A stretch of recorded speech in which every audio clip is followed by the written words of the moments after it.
Banyak organisasi sudah mencoba transformasi digital, tapi seringkali hasilnya tidak sesuai harapan. Sebenarnya apa penyebab utamanya? Oke, jadi penyebabnya bahwa sebenarnya organisasi tersebut mungkin gitu ya, belum mengimplementasikan cetak biru organisasi, atau sebenarnya biasanya kita sebut enterprise architecture gitu ya.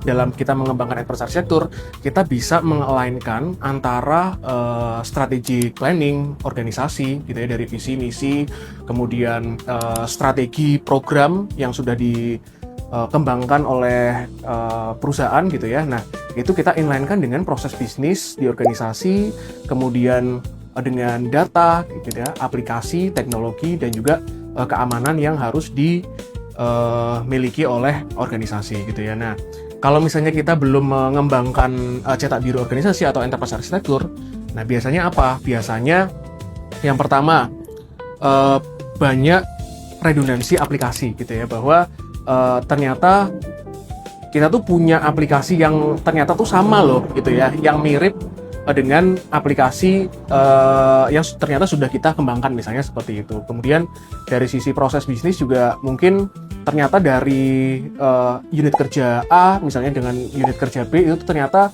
mengerjakan proses yang sama. Nah, itu tuh karena masih ad hoc satu sama lain.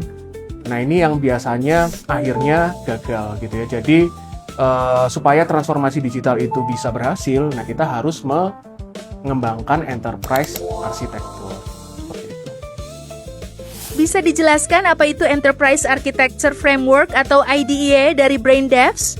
Nah, yang seperti saya sebutkan sebelumnya ya, Enterprise Architecture atau EA singkatannya ya, itu adalah cetak biru organisasi yang menyelaraskan dari sisi strategic planning organisasi, yaitu visi, misi gitu ya, strategik, kemudian proses bisnis gitu ya. Nah, itu diselaraskan dengan apa? Dengan data, aplikasi, dan juga teknologi di dalam perusahaan atau organisasi tersebut. Nah, itu istilahnya kalau di enterprise architecture ada 4 domain gitu ya. Jadi business architecture, data architecture, application architecture, dan juga teknologi architecture. Nah, di kita gitu ya, di kami di Braindev ini punya yang namanya IDEA ya.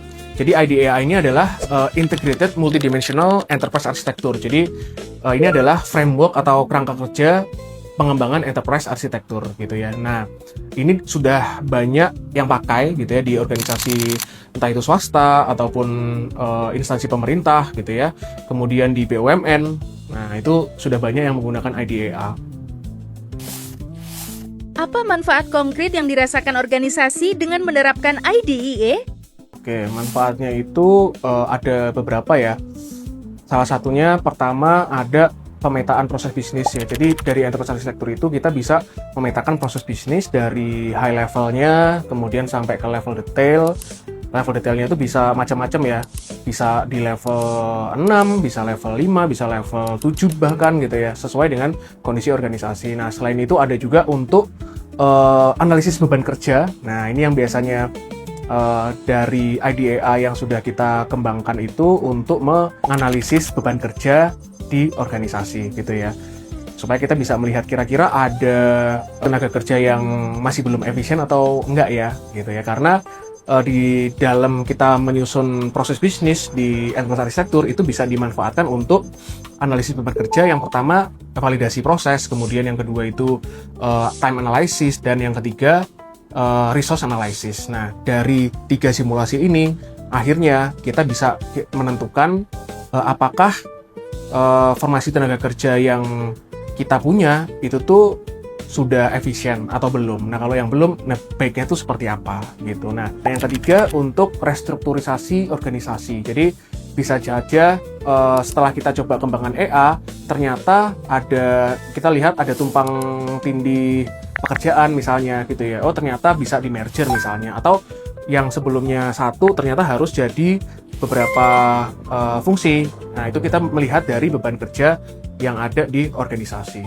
Nah, itu yang dari sisi proses dan struktur organisasi ya. Nah, setelah itu ada dari sisi IT-nya gitu ya. Nah, ini untuk pengelolaan IT khususnya dari sisi data, aplikasi, dan juga teknologi. Nah, EA ini biasanya dipakai untuk apa? Kalau misalnya ada aplikasi yang ingin dikembangkan gitu ya. Misalnya ada sistem request atau change request gitu ya.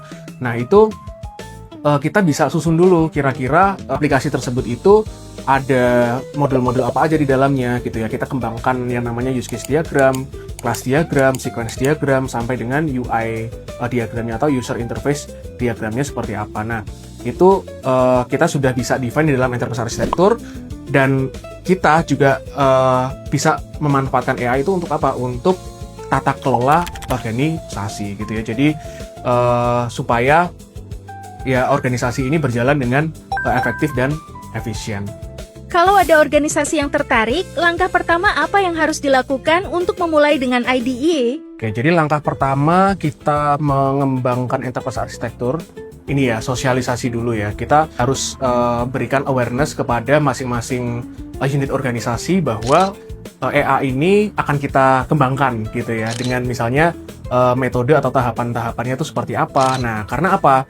Karena EA yang biasanya kita kembangkan itu tuh bukan hanya spesifik ke satu fungsi saja. Misalnya IT yang mengerjakan itu bukan gitu ya. Ini satu organisasi gitu ya. Karena apa? Karena di dalamnya ada yang namanya bisnis arsitektur salah satunya gitu kan. Nah, bisnis arsitektur itu isinya proses bisnis di masing-masing fungsi di dalam organisasi tersebut gitu. Jadi proses ownernya adalah masing-masing fungsi gitu kan. Nah, sehingga ini perlu adanya kolaborasi antar fungsi atau unit kerja gitu ya.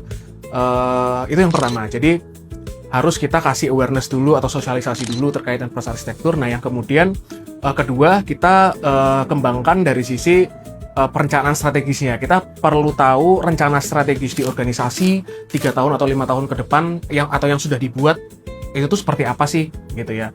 Nah, itu kita perlu analisis gitu ya. Kemudian peta prosesnya gitu ya. Apakah sudah ada proses bisnis di organisasi? Nah, kita perlu tahu tuh ada atau tidak. Kemudian sampai ke level detail di dalam masing-masing fungsi atau unit kerja gitu ya. Proses bisnisnya itu seperti apa harus kita define. Nah, setelah proses bisnis sudah kita define, nah di dalam proses bisnis itu kita kan kembangkan gitu ya. Bukan hanya proses bisnis saja yang dimodelkan, tapi kita kembangkan bahwa proses bisnis ini harus ada input dan output datanya seperti apa gitu ya. Kemudian aplikasi yang digunakan itu apa saja.